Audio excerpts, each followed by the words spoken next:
کہ اسلام ایک پیشے کو ناپسند کرتا ہے اور وہ ہے مانگنے کا پیشہ، ہاتھ پھیلانے کا پیشہ، سوال کرنے کا پیشہ، اس کو ناپسند کیا ہے۔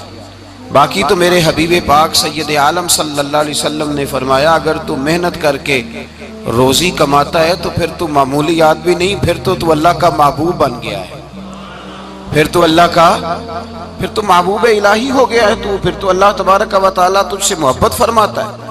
اگر تو محنت کرتا ہے، مشقت کرتا ہے، آگے بڑھتا ہے، روزگار کے لیے نکلتا ہے، پھر تو اللہ کا محبوب ہے۔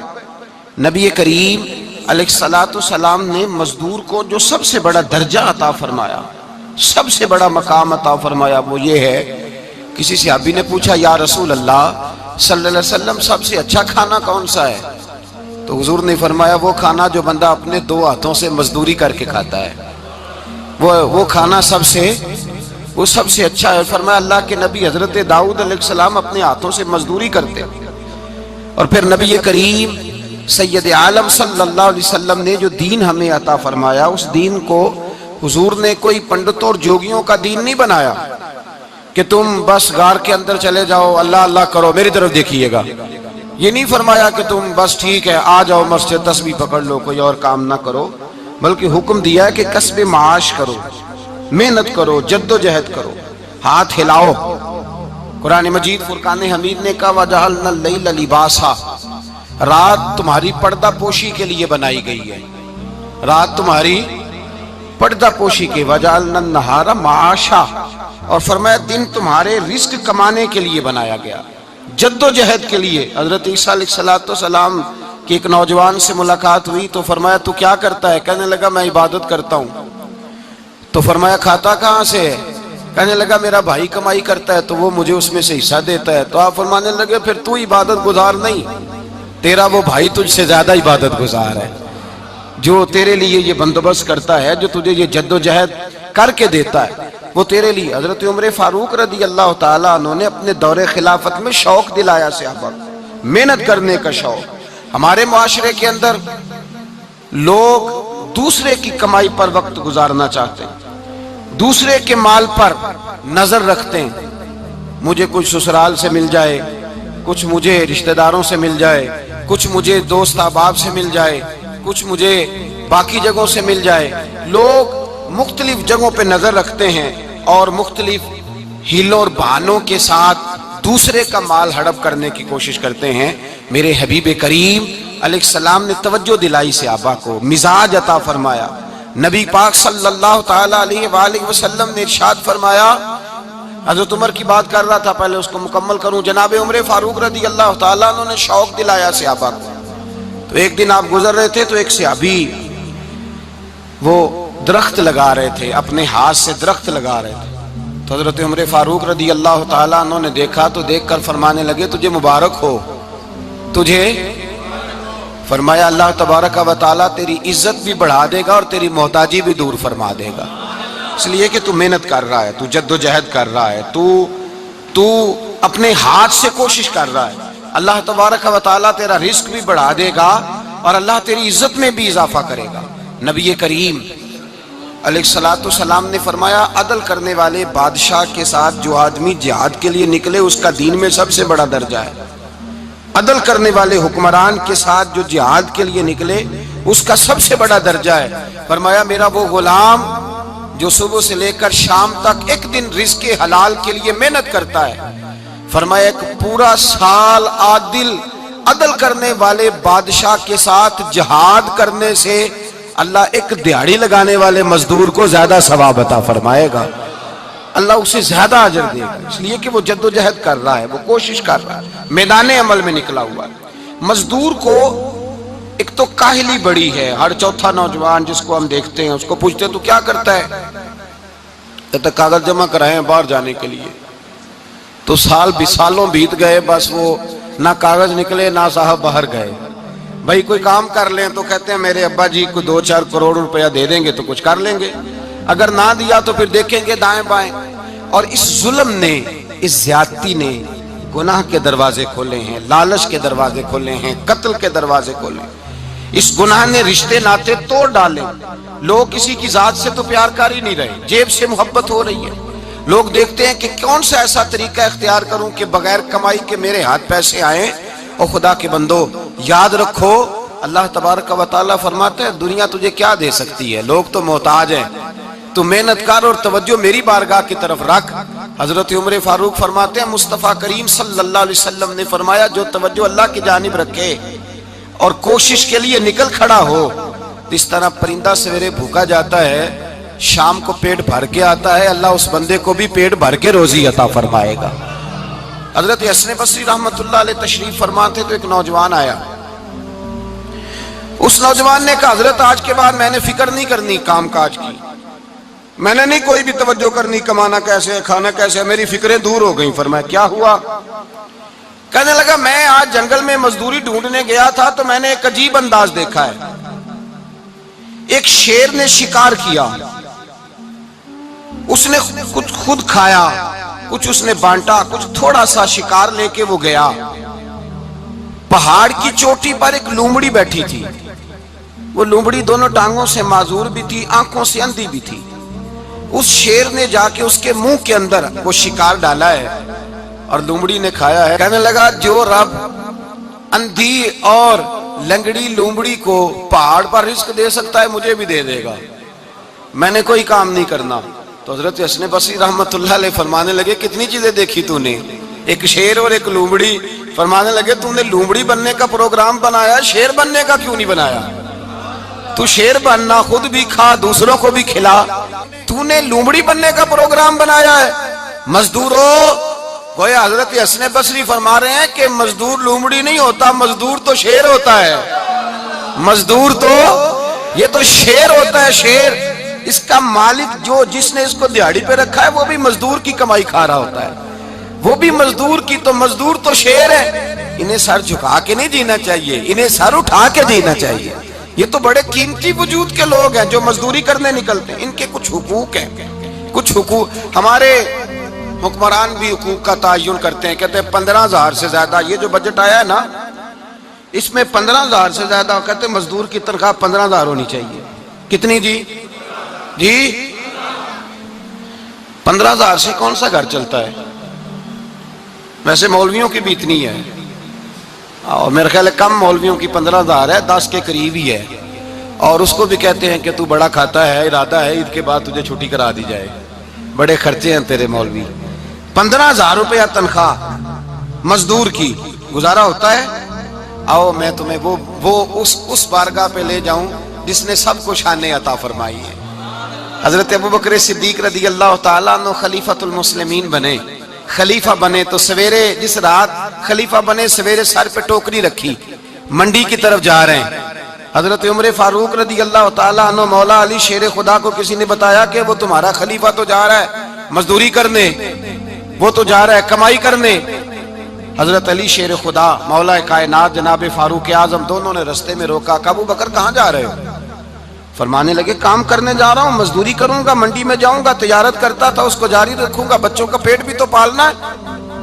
اب تمہاری حکومت کے پیچھے بچے تو نہیں نا بھوکے مروا لینے, میں نے کچھ کرنا تو ہے. حضرت عمر کہنے لگے چلا آ کے بیٹھ, ہم صحابہ کو اکٹھا کرتے ہیں اور مال غنیمت سے تیرا وظیفہ لگاتے ہیں, آپ کو وظیفہ ملے گا ماہانہ. تو آپ بیٹھ کر کے مسجد میں تو ڈیوٹی کریں. بیٹھ گئے, مشاورت ہوئی تو حضرت ابوبکر صدیق رضی اللہ تعالیٰ عنہ سے پوچھنے لگے جناب بتلائیے آپ کا کتنا وظیفہ لگایا جائے؟ تو حضرت ابوبکر صدیق فرمانے لگے اتنا لگا دو جتنی ایک مزدور کی تنخواہ ہوتی ہے. تو ایک صحابی بول کے بڑے میٹھے اور دھیمے لہجے میں کہنے لگے ابو بکر اگر تیرا گزارا نہ ہوا تو, اگر تیرا گزارا نہ ہوا تو. حضرت ابوبکر صدیق فرمانے لگے اگر میرا گزارا نہ ہوا تو میں مزدوروں کی تنخواہوں میں اضافہ کر دوں گا, اگر مزدوروں کے گھر جلنے لگیں گے تو میرا بھی چلے گا, میں ان کی تنخواہیں بڑھاؤں گا صرف اپنی. تو مزدور کے حقوق کا تعین کیا. سب سے پہلے تو میرے نبی پاک علیہ السلام نے منع فرمایا, فرمایا جس کو مزدوری پر رکھو پہلے اس کے ساتھ اجرت طے کرو. حضور صلی اللہ علیہ وسلم نے فرمایا جب تک اجرت واضح نہ ہو جاؤ کسی کو کام پر, جب تک اجرت واضح نہ ہو جائے, مکمل نہ ہو جائے کہ کیا دینا ہے, طے کریں. کیا لوگے؟ جو جناب دے دیں گے لے لوں گا۔ شریعت اس کو پسند نہیں کرتی، محبوب نہیں رکھتی۔ پہلے اس کے ساتھ پہلا حق مزدور کو یہ دیا کہ اس کی اجرت پہلے، بولیے اجرت پہلے اجرت طے ہوگی، یہ پہلا حق ہے۔ اور مزدور کا دوسرا حق کیا بیان کیا میرے نبی پاک نے؟ فرمایا جب، اور یہ ایسی اعلیٰ بات ہے کہ جتنے حقوق لکھنے والے ہیں نا، جتنے بین الاقوامی سطح پر انسانی حقوق کا چارٹر بنانے والے ہیں، وہ کہتے ہیں کہ یہ ایسا نقطہ حضور نے بیان کر دیا ہے کہ اس سے آگے کو بڑھ ہی نہیں سکتا۔ یہ ایسی بات ہے کہ جس کی شرح بھی کوئی نہیں کر سکتا۔ میرے حبیب کریم علیہ الصلوۃ والسلام نے فرمایا پہلے طے کرو، اور کیا خوبصورت لفظ ہے، قانون بنا دیا۔ فرمایا جب مزدور مزدوری کر لے تو اس کا پسینہ خشک ہونے سے پہلے اسے ادا کر دینا۔ اس کا پسینہ خشک ہونے سے پہلے اسے اس کی مزدوری دے دو۔ بیچارے نے محنت کی ہے، اپنے گھر جائے۔ یہ نہیں کہ اس نے مزدوری کیا تو تم نے کہا نہیں ادھر سے پینٹ صحیح نہیں ہوا، یہ تو لے جا 2000 اور پھر میں تیرا حساب کروں گا، ابھی ذرا میں چیک کرا لوں 2-4 لوگوں کو بلا کر کے، وہ فلاں جگہ سے نا ایک کونا خالی رہ گیا۔ اللہ سے ڈرنا چاہیے، اللہ سے ڈرنا چاہیے۔ اگر اللہ تبارک و تعالیٰ نے 2-1 آدمیوں کو ملازم آپ کا بنا دیا ہے تو پھر خیال ہونا چاہیے۔ ایک صحابی اپنے خادم غلام کو مار رہے تھے تو میرے نبی پاک تشریف لائے۔ فرمایا کیوں اسے مار رہا ہے؟ حضور غلطیاں بڑی کرتا ہے۔ تو نبی پاک نے فرمایا جتنا تجھے اس پر اختیار ہے نا، اس سے کہیں بڑھ کر میرے رب کو تیرے اوپر بڑا اختیار ہے۔ کہا حضور یہ بڑی غلطی کرتا ہے، میں آخر کتنا معاف کروں؟ تو حضور نے فرمایا اتنا معاف کر جتنا میرا رب تجھے معاف فرماتا ہے۔ پتہ ہے تیری صبح سے لے کر شام تک کتنی کوتاہیاں ہیں۔ درگزر کا حکم دیا۔ پہلا حق یہ دیا مزدوری طے کرو، دوسرا حق یہ دیا پسینہ خشک ہونے سے پہلے ادا کرو، تیسرا حق یہ دیا کہ اس سے درگزر کرو، غلطی ہو جائے تو درگزر کرو۔ تو یا رسول اللہ مزدوری کتنی دیں؟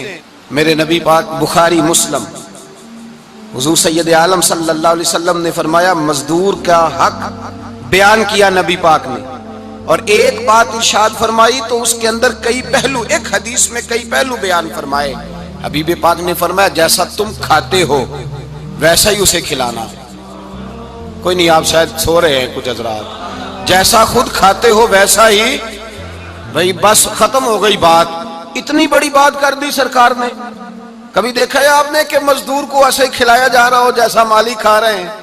حضور نے فرمایا بھئی مزدوروں کا حق یہ ہے کہ جیسا تم نے کھانا ہے ویسا اسے کھلانا ہے، اور فرمایا جیسا تم نے پہننا ہے ویسا اسے پہنانا ہے۔ اور پھر میرے حبیب کریم علیہ الصلوۃ والسلام نے ارشاد فرمایا اس کی ہمت سے بڑھ کر تم اس پر بوجھ نہیں ڈال سکتے، جتنا کام وہ کر نہیں سکتا اتنا تم اسے دے نہیں سکتے۔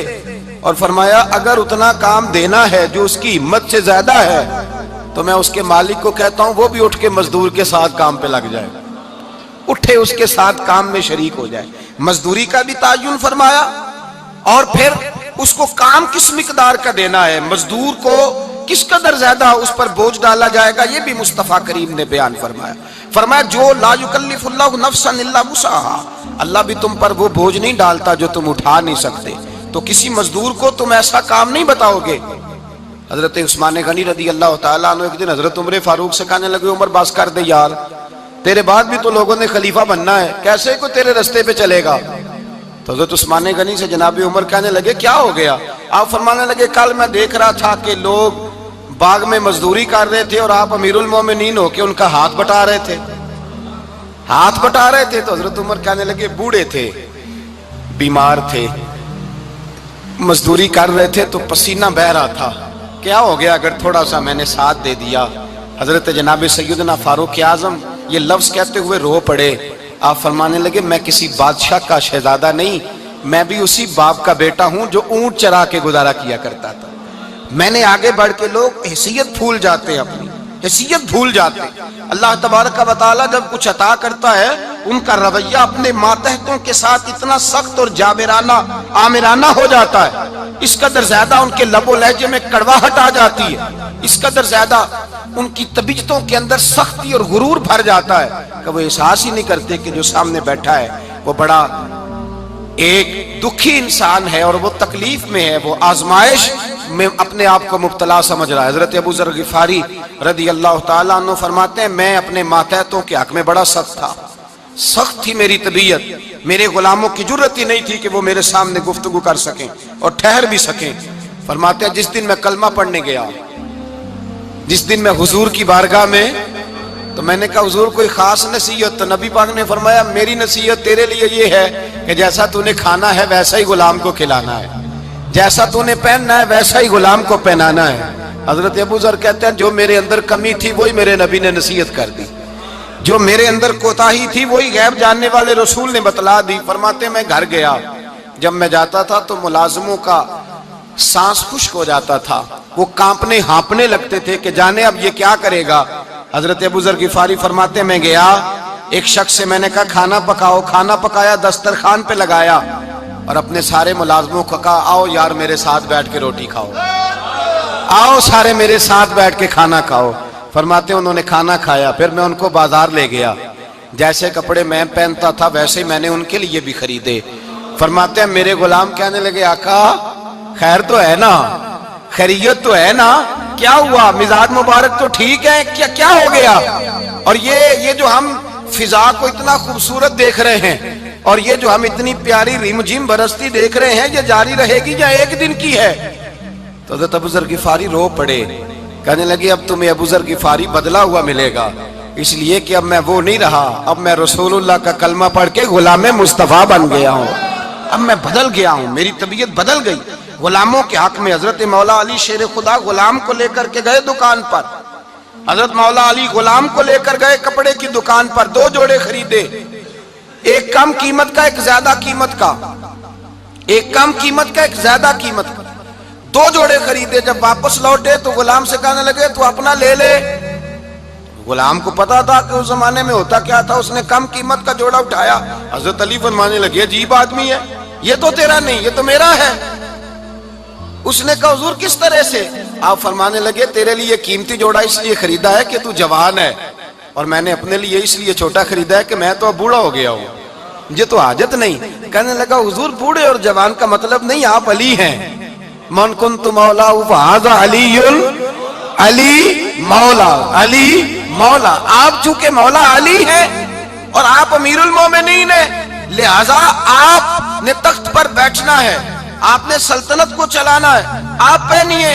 تو حضرت علی فرمانے لگے تو میرا غلام بنا ہے نا، تو نے ابھی میرے نبی کا دیدار نہیں نہ کیا، تو بعد میں آیا ہے نا، اگر تو اس دور میں ہوتا تو جان جاتا کہ یہ عمل میرا ہے، پر اس کے پیچھے جو نصیحت کے پھول ہیں وہ مصطفیٰ کے عطا فرمائے ہوئے۔ تو بھائی یاد رکھیں نبی کریم سید عالم صلی اللہ تعالی علیہ وآلہ وسلم نے تعین فرمایا مزدور کے حقوق کا، تعین کیا۔ حضرت حکیم بن حزام کہتے ہیں میں حضور کی بارگاہ میں بیٹھا تھا تو نبی پاک صلی اللہ علیہ وسلم سے میں نے کہا یا رسول اللہ آپ کو کون سا آدمی پسند ہے، کون سا محنت کرنے والا پسند ہے؟ تو حضور نے فرمایا جس کے دونوں ہاتھ کام کریں، دونوں پیر چلیں اور اس کی پیشانی پر پسینہ آئے، وہ بندہ مجھے بڑا اچھا لگتا ہے۔ جس کی پسینہ آئے، آج لوگ مزدوری نہیں کرتے، دائیں بائیں دیکھتے ہیں، لوگ اپنے اندر وہ توانائی، وہ غیرت، وہ خودداری پیدا نہیں کرتے۔ بھائی گردن کو جھکا دیتا ہے خیرات کا پتھر، جہاں میں مانگنے والوں کے سر کبھی اونچے نہیں ہوتے۔ اور ایک بار کہنے لگے غیرت ہے بڑی چیز جہاں نے تگ و دو میں، پہناتی ہے یہ فقر کو تاج سردارا۔ اپنے اندر یہ توانائی پیدا کرنی چاہیے، یہ کوشش کرنی چاہیے۔ میرے نبی کریم صلی اللہ علیہ وسلم نے فرمایا تمہارے بعض گناہ ایسے ہیں جو صرف تم مزدوری کرنے جاؤ گے تو اللہ تمہاری مزدوری کی وجہ سے ہی تمہارے گناہ معاف فرما دے گا، اللہ تمہاری محنت اور کوشش کے سبب سے تمہاری ان غلطیوں سے درگزر فرمائے گا۔ حبیب کریم سید عالم صلی اللہ علیہ وسلم نے فرمایا مزدور جب قیامت کے دن آئے گا، بھئی عالم تو آیا، صوفی تو آیا، درویش تو آیا، صحابہ تو آئے، ان کا آنا تو شفاعت کے لیے شمار کیا گیا۔ میرے مصطفیٰ نے فرمایا جب مزدور آئے گا، مزدور کی سب سے بڑی غلطی یہ ہے کہ مزدور اپنے آپ کو نیچ سمجھتا ہے۔ مزدور کی سب سے بڑی غلطی یہ ہے کہ یہ اپنے آپ کو چھوٹا سمجھتا ہے۔ اس کی زیادتی یہ ہے کہ یہ اپنی سوچ کو بڑا نہیں کرتا، یہ سمجھتا ہے نہیں کہ بھئی میں تو 2 ہاتھوں کی محنت کی کمائی کھاتا ہوں، یہ آرزو کرم اور میں آپ سے کروں